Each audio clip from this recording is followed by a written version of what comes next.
before we get on with the video, hit subscribe and press the bell icon next to it to get instant notifications of our latest uploads.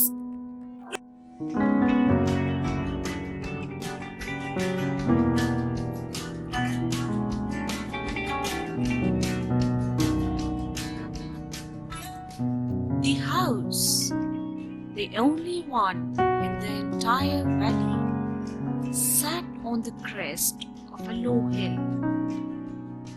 From this height, one could see the river and the field of ripe corn, dotted with the flowers that always promised a good harvest. The only thing the earth needed was a downpour, or at least a shower.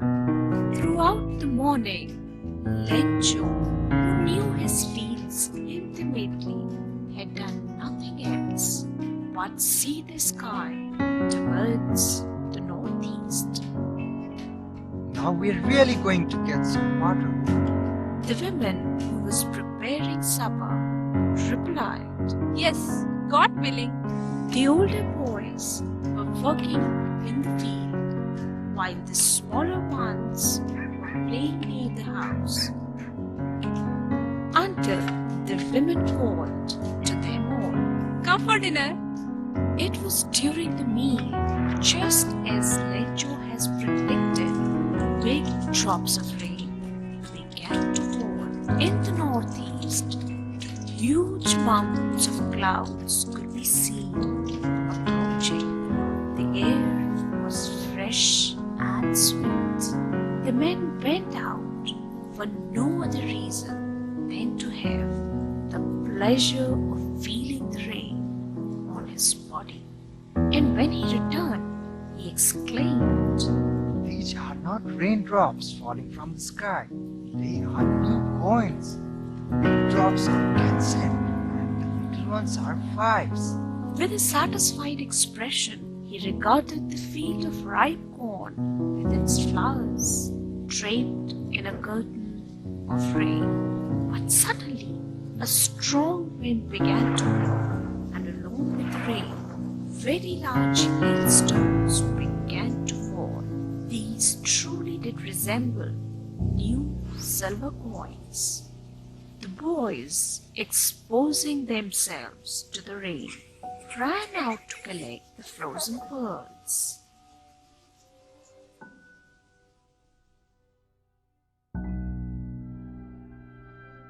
It is really getting bad now. Exclaimed the man. I hope it passes quickly. It did not pass quickly. For an hour, the hail rained on the house, the garden, the hillside, the cornfield, on the whole valley. The field was white, as if covered with salt. Not a leaf remained on the trees. The corn was totally destroyed. The flowers were gone from the plants. Lencho's soul was filled with sadness. When the storm had passed, he stood in the middle of the field and said to his sons, A plague of locusts would have left more than this. The hail has left nothing. This year we will have no corn. That night was a sorrowful one. All our work for nothing. There is no one who can help us. We will go hungry this year. Don't be so upset, even though this seems like a total loss. Remember, no one dies of hunger. That's what they say. No one dies of hunger. But in the hearts of all who lived in that solitary house in the middle of the valley, there was a single hope, help from God. All through the night, Lencho thought only of his one hope, the help of God, whose eyes, as he had been instructed, see everything, even what is deep in one's conscience. Lencho was an ox of a man, working like an animal in the fields. But still, he knew how to write.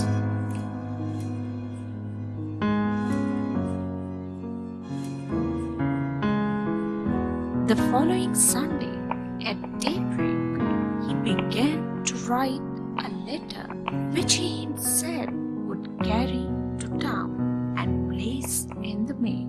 It was nothing less than a letter to God. God, if you don't help me, my family and I will be homeless. I need 100 pesos in order to sow my field again and to live until the crop comes because the hailstorm. He wrote to God on the envelope, put the letter inside, and still troubled, went to town. At the post office, he placed a stamp on the letter and dropped it into the mailbox. One of the employees, who was a postman and also helped at the post office, went to his boss, laughing heartily, and showed him the letter to God. Never in his career as a postman had he known that address. The postmaster, a fat, amiable fellow, also broke out laughing. But almost immediately he turned serious and, tapping the letter on his desk, commented, But wait, I wish I had the faith of the man who wrote this letter, starting up a correspondence with God. So, in order not to shake the writer's faith in God, the postmaster came up with an idea. But when he opened it, it was evident that to answer it, he needed something more than goodwill, ink, and paper. But he stuck to his resolution. He asked for money from his employees. He himself gave part of his salary, and several friends of his were obliged to give something for an act of charity. It was impossible for him to gather together the 100 pesos, so he was able to send the farmer only a little more than half. He put the money in an envelope addressed to Lencho, and with it a letter containing only a single word as a signature: God. The following Sunday, Lencho came a bit earlier than usual to ask if there was a letter for him. It was the postman himself who handed the letter to him, while the postmaster, experiencing the contentment of a man who has performed a good deed, looked on from his office. Lencho showed not the slightest surprise on seeing the money. Such was his confidence. But he became angry when he counted the money. God could not have made a mistake, nor could he have denied Lencho what he had requested. Immediately, Lencho went up to the window to ask for paper and ink. May I have a paper and ink? On the public writing table, he started to write with much wrinkling of his brow caused by the effort he had to make to express his ideas. When he finished, he went to the window to buy a stem, which he licked and then affixed to the envelope with a blow of his fist. The moment the letter fell into the mailbox, the postmaster went to open it. It said, God, of the money that I asked for, only 70 pesos reached me. Send me the rest, since I need it very much. But don't send it to me through the mail, because the post office employees are a bunch of crooks. Lencho. इस channel को like कीजिए, subscribe कीजिए और सबको